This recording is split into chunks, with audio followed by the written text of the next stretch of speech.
آج سے تقریباً 100 سال پہلے 1917 کا زمانہ، جب سلطنت عثمانیہ ٹوٹ چکی تھی اور مسلم دنیا بکھر چکی تھی اور ہر جگہ غیروں کا راج تھا۔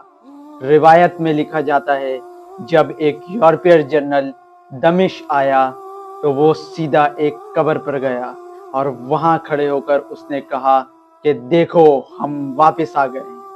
اور وہ قبر کسی عام شخصیت کی نہیں تھی، وہ قبر تھی سلطان صلاح الدین ایوبی کی۔ لیکن یہ کہانی یہاں سے شروع نہیں ہوتی، یہ کہانی صدیوں پہلے شروع ہوئی۔ جب صلاح الدین ایوبی نے آنکھ کھولی تو یہ وہ دور تھا جب امت مسلمہ ٹکڑے ٹکڑے میں بکھر چکی تھی، اور ان کی پیدائش سے تقریباً 40 سال پہلے یورپ سے آنے والے کروسیڈرز نے 1099 میں بیت المقدس پر حملہ کیا اور مسلمانوں کو بہت بڑا زخم دیا۔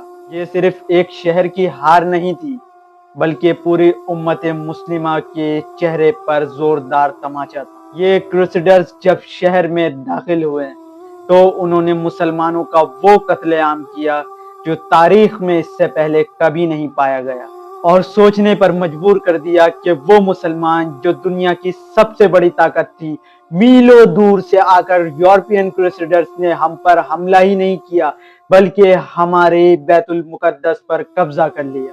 آخر اتنے کمزور ہو گئے کہ کچھ ہزار فوجیوں نے ہمارے بیت المقدس کو ہم سے چھین لیا۔ کیسے؟ کیوں؟ روایات کے مطابق کہا جاتا ہے کہ جس رات صلاح الدین ایوبی پیدا ہوئے اس رات ان کے خاندان کو تکریت کے شہر سے جلا وطن کر دیا گیا، اور یہ خاندان جلا وطن کے بعد پہلے موصل، پھر بالبک، پھر دمشق پہنچا۔ اس وقت وہ دمشق پہنچ تو گئے، مگر انہیں کوئی نہیں جانتا تھا کہ یہ وہ بچہ جو صرف علم اور تعلیم کا شوقین ہے، ایک وقت آئے گا وہ دنیا کا سب سے بڑا بادشاہ بن جائے گا۔ صرف بادشاہ نہیں بلکہ نور الدین کے خواب پر پورا اترے گا اور اپنی ایک الگ پہچان بنائے گا۔ صلاح الدین کی اصلی کہانی نہ تو بیت المقدس میں شروع ہوتی ہے اور نہ ہی دمشق میں، ان کی کہانی شروع ہوتی ہے مصر سے۔ 12ویں صدی کے مصر کا حال تو سمجھیں، آج سے بھی بہت برا تھا۔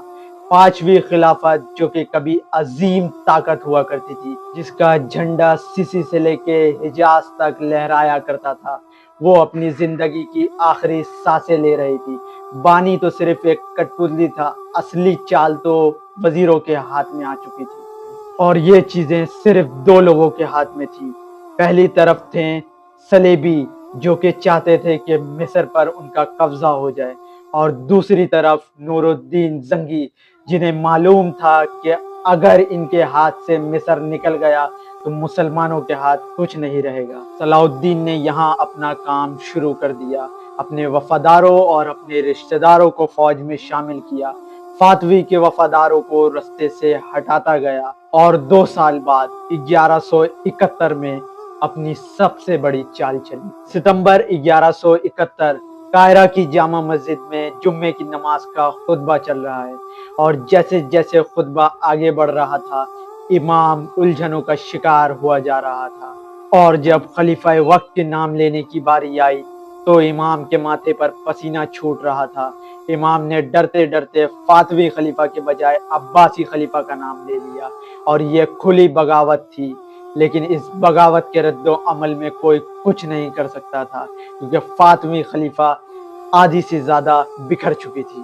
اس کے کچھ ہی دنوں بعد فاطمی خلیفہ کا اختتام ہوا اور مصر صلاح الدین کی گود میں آ گیا۔ صلاح الدین مصر کے بے تاج بادشاہ تھے۔ یہ کامیابی سے نور الدین زنگی بہت خوش ہوا تھا۔ یہ کامیابی اتنی بڑی تھی کہ نور الدین زنگی سوچنے پر مجبور ہو گیا تھا کہ کہیں ایسا نہ ہو کہ صلاح الدین ایوبی میری جگہ آ کر بیٹھ جائے، اور نور الدین زنگی کے یہ سوچنے کے کچھ ہی دنوں بعد 1174 میں ان کی وفات ہو گئی، اور وفات کے بعد پورے امت مسلمہ میں افراتفری کا ماحول تھا، کیونکہ نور الدین زنگی کے بعد ان کا بیٹا ان کی تخت پر بیٹھنے والا تھا، جس کی عمر تقریباً 11 سال تھی۔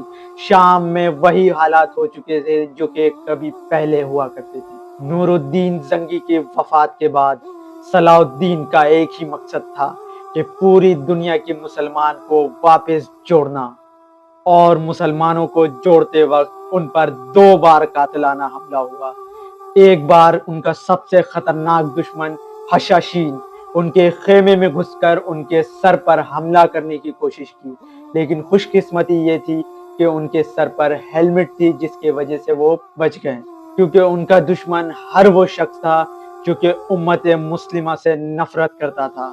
اور 12 سال کی جد و جہد کے بعد صلاح الدین کو کامیابی مل گئی۔ صلاح الدین نے مسلمانوں کو اکٹھا کرنے کے بعد دنیا میں جہاد کا اعلان کر دیا، اور اس نے صرف جنگ کرنے کا ارادہ نہیں کیا، اس نے پوری اسٹریٹجی بنائی، کیونکہ وہ جانتا تھا کہ وہ صلیبی فوج جو کہ بھاری بھرکم لباس پہن کر دھوپ میں نہیں لڑ سکتی، اس لیے صلاح الدین نے دماغ لڑایا اور اپنی فوج کے چھوٹے سے حصے کو تبریہ میں حملہ کرنے کے لیے بھیج دیا۔ صلاح الدین نے چارہ ڈالا اور صلیبی فوج اس جال میں پھنس گئی۔ صلیبیوں نے اپنی پوری فوج اپنی ملکہ کو بچانے کے لیے اس طرف بھیج دیا، کیونکہ صلیبی فوج کو تبریہ تک پہنچنے کے لیے ایک خشک رستے سے گزرنا تھا، اور صلاح الدین ایوبی کی فوج وہاں ان کا انتظار کر رہی تھی، اور ان کے پانی تک پہنچنے کا سارا راستہ بند ہو چکا تھا۔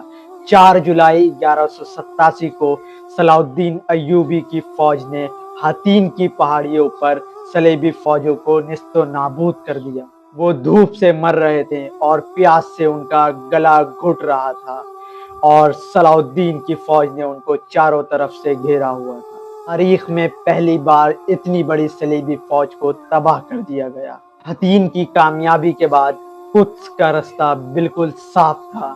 ٹورسیڈس کے پاس کوئی بڑی فوج نہیں بچی تھی، اور اس کے 2 ہفتے بعد 2 اکتوبر 1187 کو، ٹھیک اسی دن جس دن مسلمان شب معراج مناتے ہیں، یروشلم نے ہتھیار ڈال دیے، اور 88 سال بعد مسلمانوں کا قبلہ اول آزاد ہو گیا، اور شہر کے اندر مسیحی باشندوں جو کہ سوچ رہے تھے 88 سال پہلے جب ان کے باپ داداؤں نے ہم پر ظلم کیا تھا تو اب ان کے ساتھ بھی کچھ ایسا ہی ہوگا، لیکن صلاح الدین ایوبی نے انصاف کا اعلان کیا اور اسلام کا اصلی چہرہ دکھایا۔ انہوں نے سب کے لیے معافی کا اعلان کر دیا اور حکم دیا کہ کسی بھی غیر مسلم اور ان کے چرچ کو نقصان نہیں پہنچایا جائے گا۔ بس ایک شرط رکھی کہ جو کوئی بھی شہر چھوڑ کے جانا چاہتا ہے چند رقم ادا کرے اور وہ شہر چھوڑ کر جا سکتا ہے۔ جو لوگ رقم ادا نہیں کر سک رہے تھے اپنی آزادی کے لیے، صلاح الدین اور ان کے بھائی نے اپنے جیب سے ادا کیا۔ بیت المقدس کی فتح کے بعد اور صلاح الدین کی رحم دلی کے بعد غیر مسلم بھی ان کی عزت کرنے لگے۔ صلاح الدین ایک عظیم سلطان بن کر ابھرا۔ قرآن میں اللہ پاک فرماتے ہیں کہ بھلائی اور برائی برابر نہیں ہوتی، اور آپ صلی اللہ علیہ وسلم نے فرمایا کہ رحم کرو زمین والوں پر۔ تاریخ کا جواب آج بھی وہی ہے، قدس تلوار سے نہیں جیتا گیا، قدس انسانیت سے جیتا گیا تھا۔